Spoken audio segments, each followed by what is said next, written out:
오늘 부활절입니다. 할렐루야. 일주일 정말 힘들었죠. 제가 항상 그러는 것 같아요. 우리 교회 부임해서 벌써 5년 넘게 꼭 봄만 되면 이렇게 아픕니다. 여러 가지 이유도 있는 것 같은데 이상하게 고난주간 되면 그렇게 아파요. 아프고 해마다 대상포진에 걸리고 몸살이 걸리고. 우리가 해마다 금식을 했습니다. 그죠? 금식을 했는데 제가 말씀드렸지만 한 번도 우리 교회는 금식에 실패해 본 적이 없습니다. 우리 교회가 전교우가 릴레이 금식을 한 끼씩 쭉 해왔는데 한 번도 실패해 본 적이 없습니다. 왜냐하면 여러분들이 혹시 펑크 낼까봐 두세 명씩 짝져 놓잖아요. 그런데도 혹시 펑크 낼까봐 전교인이 한 끼라도 하는 금식이 다 무산되면 안 되니까 교역자들이 다 금식을 합니다. 이 얘기를 안 드렸던 이유는 하면은 마음 편하게 혹시 안 하실까봐. 근데 아침은 대부분 전사님이 하셨고 점심은 제 와이프가 했고 저녁은 제가 했습니다. 이렇게 일주일을 해왔는데 항상 이렇게 하면 금식 때문에 아픈 건 아니고 그냥 요 기간만 되면 그렇게 몸이 아파요. 마음도 아프고 영도 아프고. 근데 그게 나쁜 게 아닙니다. 주님의 십자가에 동참하는 거거든요. 예수와 함께 십자가에 우리가 죽지 않으면 부활이 없어요. 크리스찬의 신비를, 기독교의 신비를 여러분 정확하게 깨달으셔야 돼요. 기독교는 예수를 내가 십자가에 못 박고 구경하는 종교가 아니라 내가 그 예수와 함께 십자가에 못 박히고 그거를 믿는 종교입니다. 그럴 때 내가 예수와 함께 죽고 예수가 다시 부활하실 때 나도 부활한다라는 걸 믿는 거예요. 그래서 오늘은 몸이 하나도 안 아픕니다. 힘이 나요. 새벽에 말씀드렸지만 기독교는 예수의 부활로 시작해서 우리 성도의 부활로 끝나는 종교예요. 그러니까 예수가 부활하셨잖아요. 이 소망을 가지고 마지막 날에 우리가 부활 탁 하면 여러분이 기독교인으로 증명이 되는 거예요. 근데 주님 오신 날 여러분이 부활을 못 하시잖아요. 그럼 이게 기독교인으로 증명이 안 되는 거예요. 그래서 기독교는 반드시 예수의 부활로 시작해서 성도의 부활로 끝나야 됩니다. 우리는 모두 그날에 다 부활하게 될 줄 믿습니다. 앞으로 오세요. 괜찮아요. 집사님 앞으로 오세요. 자리가 없어가지고. 제일 앞으로 오세요. 제일 앞으로. 두려워하지 마시고 놀라지 마시고 앞으로 오세요.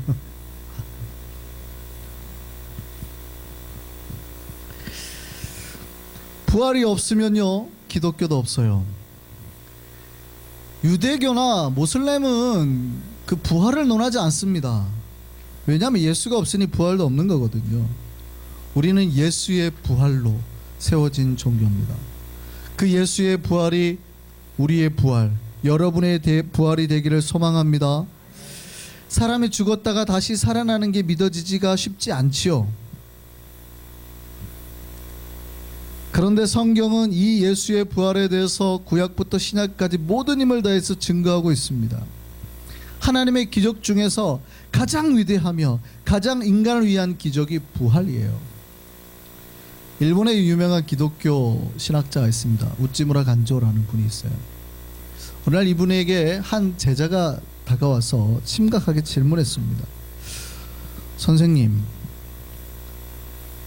저는 성경에 나오는 기적이 믿어지지가 않습니다. 예수께서 무리를 걸으셨다는 이야기나 부활하셨다는 이야기는 제 이성으로는 도무지 이해가 되지 않습니다.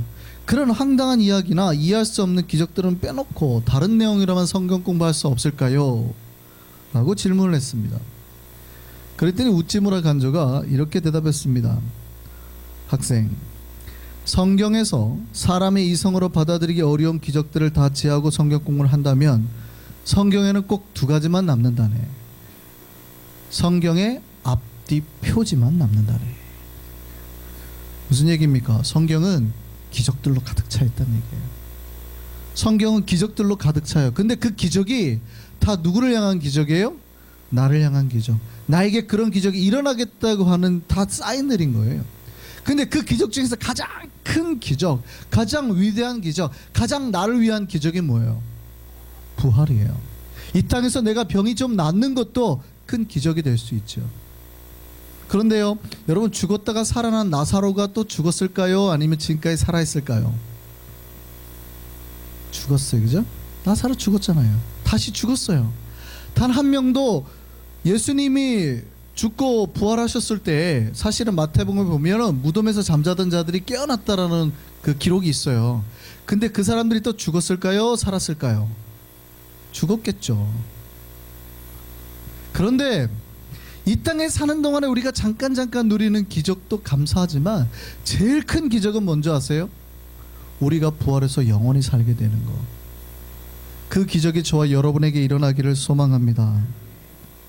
성경은 예수의 오심과 죽으심, 부활과 승천, 재림에 대해서 말하고 있습니다. 이 내용들이 우리 인간의 생각으로 이해하기 힘든 내용들이에요. 그 기적만 이해하기 힘듭니까? 하나님이 나 같은 존재를 사랑하신다는 것도 힘든 일이에요. 이해하기 힘든 거예요. 근데 나를 사랑하셔서 이 땅 위에 직접 오셨다는 거예요. 그 하나님이 나를 너무 사랑해서 죽으셨다는 거예요. 그 죽으신 분이 다시 살아나시고 승천하시고 재림했다라는 거. 이 내용들이 사실은 인간들의 이성이나 우리의 이 땅의 삶하고는 아주 무관한 내용들입니다. 이해하기 힘든 내용이란 말이죠. 그런데 기독교인은 어떤 사람들입니까? 그 하나님의 사랑 이야기가 나를 향하고 있음을 믿는 거예요. 하나님이 십자가에 왜 죽었대요? 내 옆에 계신 저분을 때문에 죽었대요? 나 때문에. 나 때문에 죽었다는 걸 믿는 거예요. 이 세상 사람들이 다 죽고 나만 이 세상에 살아있어요. 그래도 예수께서 이 땅에 오셔서 날 위해 죽으셨을까요? 예스. 그걸 믿는 거예요. 예수님의 기적은 누구를 향한 기적일까요? 나를 향한 기적이죠. 성경에 일어나는 기적들을 너에게도 이루어주겠다는 거예요. 너를 고쳐주마, 너를 살려주마, 너를 회복시켜주마, 내가 너와 함께하마.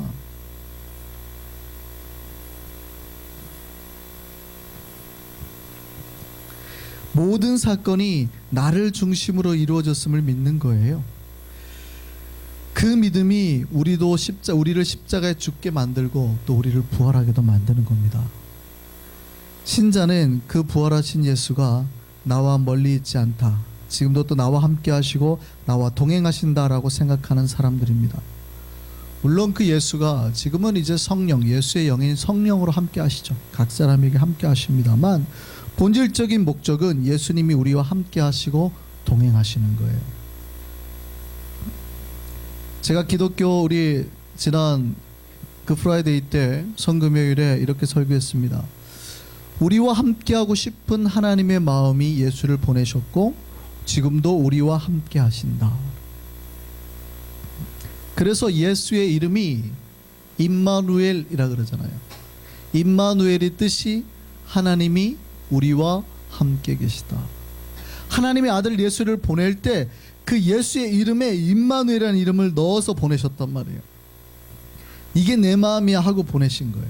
예수란 뜻은 자기의 백성을 저희 죄에서 구원할 자. 그러니까 하나님의 그 목적이 뭐냐면 이 백성들을 죄에서 구원하고 싶다라는 거. 두 번째 목적은 구원하고 난 다음에 그냥 버려두는 게 아니라 내가 너희와 꼭 함께 살고 싶어. 이게 하나님 마음이에요. 부활절은 그 예수와 동행하기 위한 첫걸음, 첫 시작입니다. 부활하신 예수가 가장 먼저 하신 일이 뭔지 아세요? 고통 가운데 두려움에 떨고 있는 자신의 제자들을 찾아가셔서 그들과 함께 하셨습니다. 오늘 본문도 그 제자들을 찾아가신 예수님의 이야기입니다. 예수님이 부활하신 후 예수님이 부활했다는 소식이 무덤을 찾아간 여인들에게나 또 여인들이 전해서 베드로나 요한이 직접 무덤에 가서 제자들에게까지 다 전달이 됐습니다. 그런데도 그 소문이 났는데도 아직 믿지 못하는 몇 명이 있어요. 그중 2명이에요. 오늘 본문에 나오는 사람이에요. 이 사람이 예루살렘에서 그 소식을 듣긴 들었는데 예수가 부활했다는 게 믿어지지가 않아요. 그리고 예루살렘에서 이제 엠마오 마을로 지역으로 이제 가는 도중에 둘이 이야기하는 겁니다. 야, 이게 도대체 어떻게 된 거야? 진짜 우리 스승이신 예수가 부활한 거 맞아?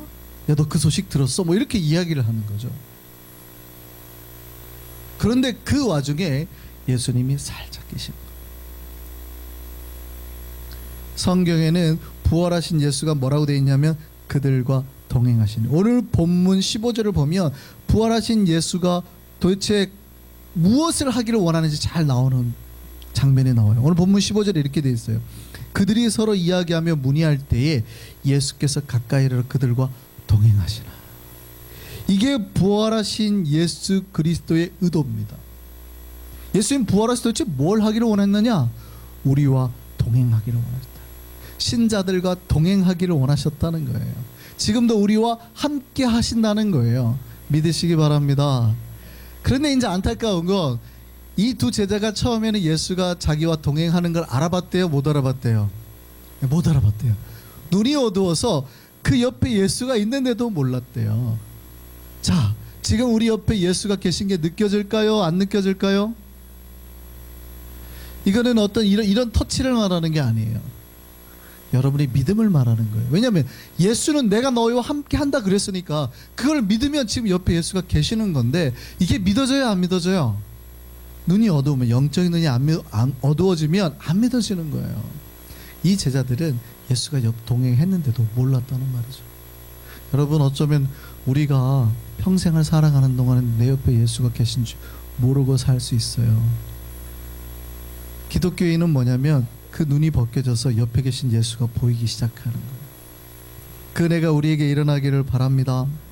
예수님은 신자들에게 찾아가셨어요. 제자들에게 찾아가듯 신자들에게 찾아가세요. 누구에게 찾아갈까요? 지금 고통 속에 있는 사람들, 어려움에 있는 사람들 찾아가는 거예요. 제가 예전에 어느 날 갑자기 부목사 할 때 전화가 한 통 왔어요. 저랑 친한 저희 관구, 그러니까 한국에는 이렇게 교구가 있으면 교구 밑에 관구라고 한 구역 한 5-6개씩 잘라서 또 관구 담당 권사를 두고 이렇게 하죠. 그래서 관구 담당 권사님 전화가 왔어요. 다른 권사님, 우리 신방 좀 가시죠, 목사님. 무슨 일이냐고. 빨리 가셔야 될 것 같습니다. 갔어요. 갔는데 그 권사님 평상시에 굉장히 저한테 아주 잘하시는 권사님, 친한 권사님인데 그 딸과 사이가 있는 거예요. 딸이 배가 이만했거든요. 분명히 오늘 내일 한다고 했는데 앞에 있는데 표정들이 안 좋아요. 도대체 어떻게 된 거냐 물어봤더니 아기가 나오지 않아서 병원에 가서 엑스레이를 찍어봤는데 그 10달 동안 있던 아기가 뱃속에서 탯줄이 걸려가지고 목에 걸려가지고 죽은 거예요. 사산을 하게 된 거죠. 얼마나 안타깝습니까? 뭐 일찍 유산돼도 아프죠. 저희도 사실은 셋째가 유산이 됐어요. 그래서 저희가 애가 셋입니다. 원래는 넷을 낳으려고 그래요. 셋째가 유산이 됐죠. 아파요. 지금도 아픕니다. 가끔 그런 생각이 나요. 그런데 10달 동안 애를 갖다 그렇게 키워서 10달이면 벌써 애가 막 발로 차고 그러거든요. 얼마나 마음이 아프겠습니까? 가끔 한국에서 비즈니스 때문에 오는 제 친구가 있잖아요. 그 집이 애가 넷이잖아요. 근데 처음 2번이 유산이 됐어요. 2번이나 유산이 됐어요. 근데 그 둘 다 쌍둥이였습니다. 얼마나 아프겠어요. 그런데 그 고난과 고통이 있어도 하나님은 그들에게 찾아가 주셔서 뭐예요? 위로하시는 분이란 말이죠. 그리고 그 상자 다시 쓰시고 새 생명으로 갚으셨어요. 더 많은 자손으로. 뿐만입니까? 어떤 집사님이 갑자기 목사님 와달라고 해서 갔더니 이분이 이제 돈을 조금 더 벌겠다고 어디 공장에서 일을 했는데 먼지가 너무 많았나 봐요. 마스크 쓰고 일을 하셨는데 이게 먼지가 마스크에 묻었는데 원래 그 제일 나쁜 게 그거라고 그래요. 썼던 마스크를 놨다가 다시 쓰는 거. 그러면 이게 거의 들어간대요. 일한 지 몇 달이 안 됐는데 폐암에 걸리신 거예요. 얼마나 마음이 안 좋겠어요. 그때부터 제가 계속 가서 기도하고 예배하고 위로하고, 하나님께서요 그 영혼에 얼마나 나중에 은혜를 주시는지 그동안에 하나님을 소홀히 만났거든요. 그런데 하나님의 은혜 가운데 그 하나님의 깊은 세계를 체험하게 됐어요. 하나님은 부활하신 예수 그리스도는 고통 속에 있는 백성 찾아가세요. 그들이 눈물을 흘리고 아파할 때, 그들이 절망 속에 있을 때 찾아가시는 거예요. 찾아가서 뭐 하시는 거예요? 힘주시려고. 내가 너와 함께한다, 걱정하지 말아라. 오늘 부활하신 예수가 우리 곁에 그렇게 함께 계시기를 소망합니다. 이게 기독교예요. 부활하신 예수를 만나고 그 예수와 동행하는 사람들의 이야기, 그게 사도행전이고요. 그게 기독교인들의 신앙생활입니다. 그러니까 기독교인의 신앙생활은 뭐냐면, 부활하신 예수가 매일의 순간에 나와 함께하는 것, 내 고난과 고통의 순간에도 함께하셔서 나를 어떻게 살리시고 건지시는지를 보는 것. 우리가 저기 보면 오늘 기독교 이제 달걀을 나누는데, 사실은 우리 부활절 달걀에도 그 의미가 있습니다. 어떤 분들은 예수가 달걀을 깨고 나오듯이 아래서 무덤에서 나와서 우리가 나누는 거 아니냐, 그렇게 말씀하신 분도 있는데요. 아니면은 뭐 여러 가지, 또 어떤 분은 가진 거 그거를 갖다가 부활절날 나눠서 그게 유래가 돼서 했다는데, 가장 근거 있는 유래가 이겁니다. 중세 시대에 로잘린이라는 신앙인이 있었어요. 근데 이 사람이 귀족이었는데, 그때 심자권 전쟁이 일어나가지고 전쟁을 나가게 됐습니다. 이 로잘린의 부인이 이제 남아 있었는데, 어느 날 남편이 죽었다는 소식을 듣게 되는 거예요. 아내가 정신이 없죠. 남편이 죽었으니. 그러니까 아내가 정신이 없는 타서 그 집 하인이 그 집 재산을 몽땅 다 뺏어버린 겁니다. 그리고 이 사람이, 부인이 쫓겨났어요. 쫓겨나서 갈 데가 없어가지고 한참을 헤매다가 어디 조그마한 마을에 정착하게 됐습니다. 근데 그 마을 사람들이 너무 친절하게 대해준 거예요. 근데 이때 그 로잘린의 부인이 그 닭을 한 마리 가지고 있었습니다. 근데 이 당시에는 닭이 굉장히 귀했다 그래요. 근데 이 부인이 어떻게 하면 이 마을 사람들에게 내가 받은 은혜에 좀 보답할까 해서, 이 닭이 이제 달걀을 매일매일 낳는데, 부활절이 가까이 오니까 이 달걀을 먹지 않고 계속 모아둔 거예요. 그 한참 모아둔 이 달걀에다가 이제 색칠을 하기 시작한 겁니다. 근데 달걀을 삶고 색칠을 했는데, 그 가문의 오래된 가훈을 거기다 쓴 거예요.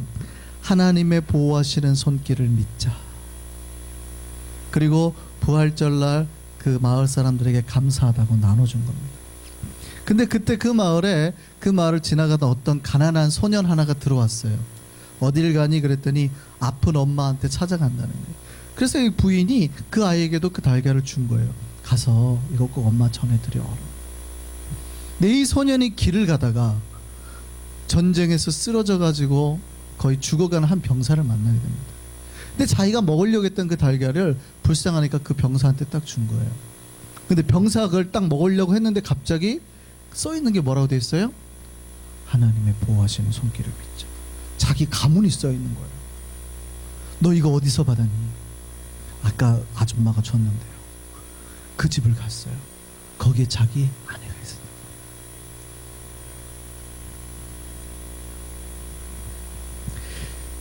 여기에서 부활절 달걀이 유래가 됐습니다. 무슨 얘기냐면요, 신자가 삶의 어려움이 있을 수 있다는 거죠. 삶의 고통이 있죠. 근데 삶과 고통 속에서도 나와 동행하시는 하나님, 부활하셔서 나와 함께 하시는 그 하나님을 믿고, 그 하나님의 도움 가운데 절망하지 않고 그 하나님의 힘으로 이겨내는 그 이야기예요. 그러니 부활절 달걀은 하나님과 동행하면서 그 하나님의 보호하심을 믿는 신실한 주의 백성들의, 그 사람이 살아가는 삶의 이야기, 체험, 간증이죠.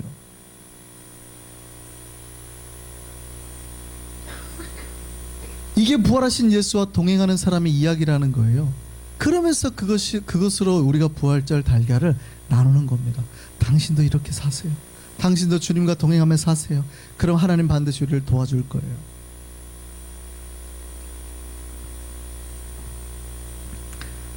하나님이 나와 함께함을 믿고 그 하나님의 사랑대로 살아가는 사람, 부활하신 예수와 동행하면서 살아가는 사람에게 복이 있음을 믿으시기 바랍니다. 이게 진짜 신자의 삶이에요. 한번 질문해 보시죠.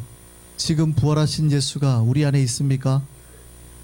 지금 부활하신 예수가 우리 안에 있습니까? 우리 눈이 어두워서 못 느낄 수도 있어요. 못 볼 수도 있어요. 근데 주님이 약속하셨잖아요. 그러니까 내가 믿고 안 믿고는 별 관심 없어요. 괜찮아요. 몰라도 돼요. 그런데 믿으시라고 제가 부탁드리는 거는 주님이 약속하셨으니 지금 내 옆에 계신단 말이죠. 이걸 그냥 믿으시라고요. 주님께서 우리를 도와주실 줄 믿습니다. 예, 그 부활하신 예수, 그 예수가 말씀하신 대로 주의 손을 붙잡고 사랑하며 베풀며 약하고 가난한 자들을 도우며 살아갔으면 좋겠습니다. 신자의 삶은 예수님과 동행하며 사는 겁니다. 성령님과 동행하며 사는 겁니다. 우리가 혼자 사는 게 아니라 매일매일 내 순간, 내가 잠자고 일어나는 모든 순간에 주님과 하나 되는 삶을 살아가는 거예요. 여러분, 불신자와 신자의 차이는 오직 하나입니다.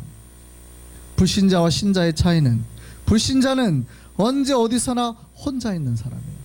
언제 어디서나 혼자 있는 사람. 신자는요, 언제 어디서나 하나님과 함께하는 사람들. 주님과 동행하는 것, 이것이 부활하신 예수님이 성도들에게 바라시는 삶입니다. 그 삶을 이뤄나가는 우리가 되기를 소망합니다. 기도하겠습니다.